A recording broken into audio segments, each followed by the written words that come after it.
main video, we haven't dealt with the case if the surface has a boundary. Geodesic curvature is required if a boundary is involved, but what is it? Geodesic curvature is a property of both the surface and the curve on it. Now, if we traverse this curve at a fixed speed of 1, because direction changes, we can think about its acceleration. Let's say the acceleration looks like this vector, where importantly, we have assumed that the speed is always 1. We can always decompose this into two components, one that is tangent to the surface at that point, and one that is normal to it. The length of the tangential component is precisely the geodesic curvature, denoted as kg. For those interested, the length of the normal component is called the normal curvature, denoted as kn. So if you compare parallel transporting a unit vector along the curve and simply going along the curve, when you parallel transport the vector, you only accelerate into the surface.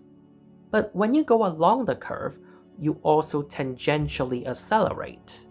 Because of the tangential acceleration, even if you originally prepare the same vector for parallel transport as the tangent vector to the curve, as you go along the curve, they drift apart from each other.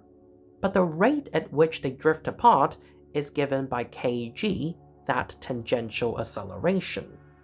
And I want to say more about this drifting rate kg. Let's say an infinitesimal time ds passed, where we use ds instead of dt as a convention for reminding ourselves that the speed is always 1. During this time, the tip of the tangent vector has moved by kg ds. But because the radius of the circle is 1, because all these vectors are unit vectors, the angle between them is kg ds. The integral of kg ds is then the total angle drifted apart, or the final angle between the two, if you are parallel transporting a tangent vector at the start. On geodesics, the parallel transported vector stays tangent to the curve, so this integral is 0 on geodesics. You can think of this integral as a deviation of a curve from being a geodesic. Almost all the arguments we've explored in the main video apply, just that when you parallel transport around non-geodesic triangles, the holonomy around this loop should have an extra term, the integral of kg ds, as a correction to being non-geodesic. The chain of logic explained in the main video still applies, but at the last step, we need to add this extra term. This is our modified local Gauss-Bonnet theorem. For the global one, again, we add up the individual contributions from each triangle. In the bulk of the triangles, when you consider the extra integral in one triangle, you will add the exact same integral, but integrating in the opposite direction in another triangle. However, you don't have another triangle to contribute the opposite term if you are on a boundary of the whole surface. So, if we sum up all these contributions, we need to add the integral integrating over the boundary of the surface. The boundary makes the argument for the rest of the contribution a bit more subtle. The negative pi still contributes negative pi f, but the sum of interior angles is not just 2 pi v. Sure, the bulk of the vertices will still contribute 2 pi, but those on the boundary only contribute pi. So this whole interior angle sum should be 2 pi v minus pi vb, where vb is the number of vertices on the boundary.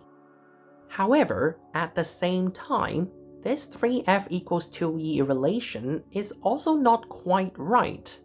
When we add up all the edges around the faces, edges in the bulk will get double counted, but edges on the boundary will not get double counted. So actually, 3f equals 2e minus eb, where eb is the number of edges on the boundary. So with the modified relation between e and f, let's try again.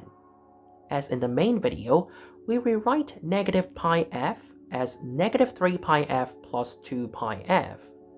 negative 3 pi f gets rewritten as negative 2 pi e plus pi eb using the modified relation.